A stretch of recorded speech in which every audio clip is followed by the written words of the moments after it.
Hi friends, I'm back. And where have I been? Well, I started a new role at work at my independent living center, and I wanted to share some things that I've learned that might be helpful to you. What is the most confusing thing when you've just become disabled or you become of age and now you have to figure out how to get all different resources together? Well, it's the government. It's Social Security and it's Medicaid. Those are gigantic barriers, they're gigantic hurdles, but they're extremely useful. So what can you do? Well, I'll tell you. You can try to tackle this all on your own. There are websites that you can go to see what benefits that you would be eligible for. There are websites where people talk about what they did, how they did it, what the process was. There are lawyers out there that you can consult. Be careful though, because some of them are not genuine. Some of them are not legitimate. And make sure that you research and everybody that you talk to and everything that you do to make sure that it makes sense for your situation and the state that you live in and onward. So what I will tell you though is that the number one thing you want to make sure that you do is sign up for Medicaid. Sign up for Medicaid. And I understand that Medicaid could be a bear. I understand it's a confusing process. I understand that it takes a really long time, because it does. But here's the thing. There are resources out there to help you. First step, go to ilru.org. Look up your state under the list of Directory of Sills. And look up what is the closest center for independent living near you. Once you've done that, go ahead and call them. Call them and say, hey, I have this situation. I'm interested in signing up for Medicaid because I don't have that yet. Can you help me? And if they really know their business, they're going to be able to help you. They're going to do an intake with you, and they're going to walk with you step by step and the entire process, help you submit paperwork and all of that. They will help you figure out the financial side of being caught out of work, because sometimes things happen. You get hurt on the job and you can't work for a while, or you're permanently disabled at that point. And you still have to bring in an income, don't you? So go to your independent living center. They will set you up with health care. They will help you sign up for Social Security benefits, disability. But be aware that there are requirements with all of these processes that you must follow, or else you will not be accepted. You will get a denial letter, and then you'll have to start all over, go to fair hearing, and it's a whole big thing. So, what do you need to know? You need to know what the income limits are. You need to know how much money you are allowed to make while you are trying to get Social Security, disability, or food stamps, or any program, anything. You need to know how much money you can still make. If you're in a position where you aren't making any income, you might be better off. It just depends on where you live, and it depends on what is available to you. There is situations where if you've been hurt on the job, you can't go to work, you have no way to pay your bills, you have no way to pay your rent or your mortgage. There are situations where you can get into emergency housing. There are situations where there are organizations out there who might be willing to help you. with paying rents, with helping you move into, pardon me, I have the flu. They might be willing to help you figure out moving into a less expensive home, less expensive apartment, and they might even be willing to put down your security deposit for you. You'll be responsible after that, and you'll have to figure that out, but this does buy you a little bit of time. So what else can you do? There might be situations where you might be eligible for temporary financial assistance. Again, that's usually a state program. It just depends. Excuse me. So moving on. In going to your independent living center, here's how the process goes. You call them. You say, I need help. Here's what I need help with. Here's why I need help. I need help. Okay, cool. We'll set an appointment. Or we'll just tell you to come on in. Sometimes they're really not that busy. You can just go on in and you'll spend like a couple hours there, but that's about it.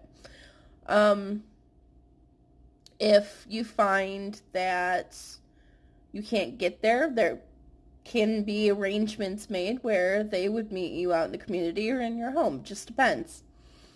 Ask these questions. Ask these questions because the number one thing that I notice, and this is a shame, the number one thing that I notice is that when you're in a situation where you need help, people take a real hit to their pride. And that's shameful because everybody needs help.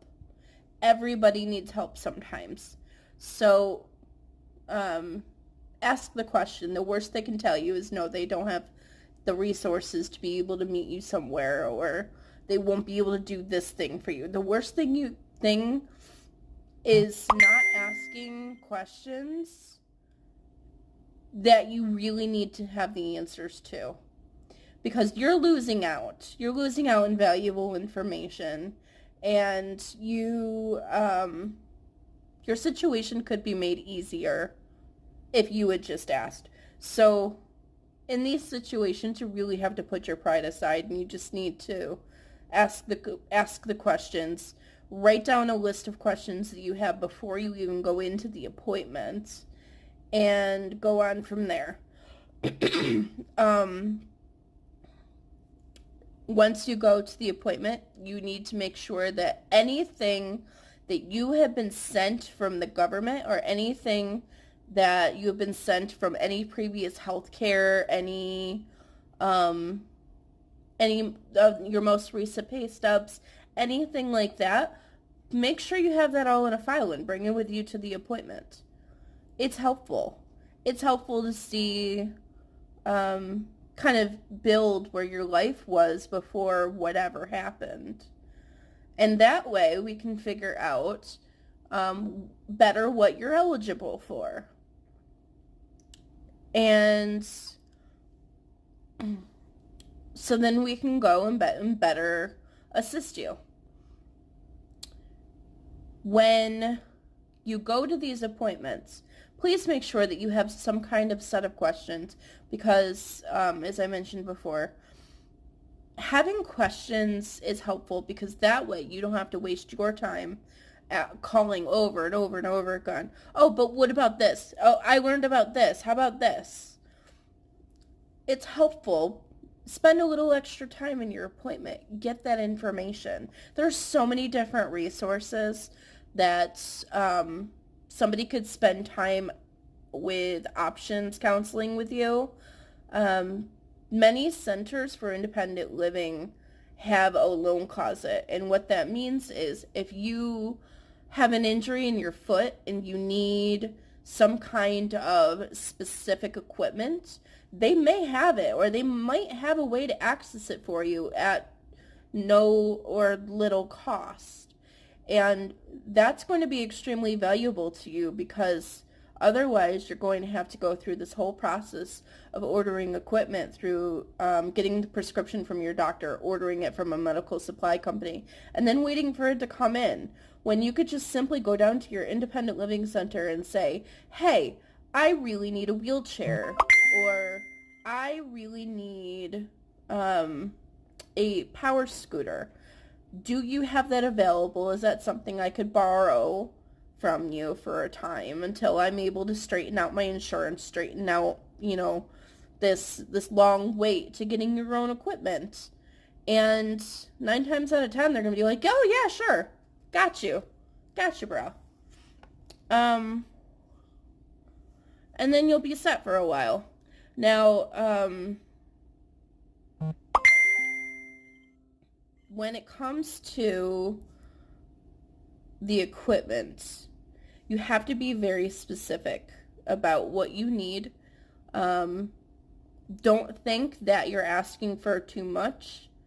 Make sure you mention every single piece that you're going to need, because you might think that it's really easy to get a shower chair or shower bench or a pair of crutches. You might think it's really easy.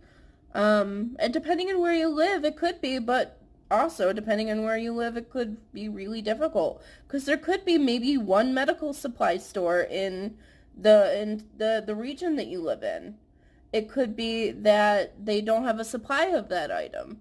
So make sure that you have a list of items that you think you're going to need in the near and far future, and ask for it. There's nothing wrong with asking for what you need. There's no shame in saying, I have this disability now, and this is what I need to live successfully in the community. Nothing wrong with it.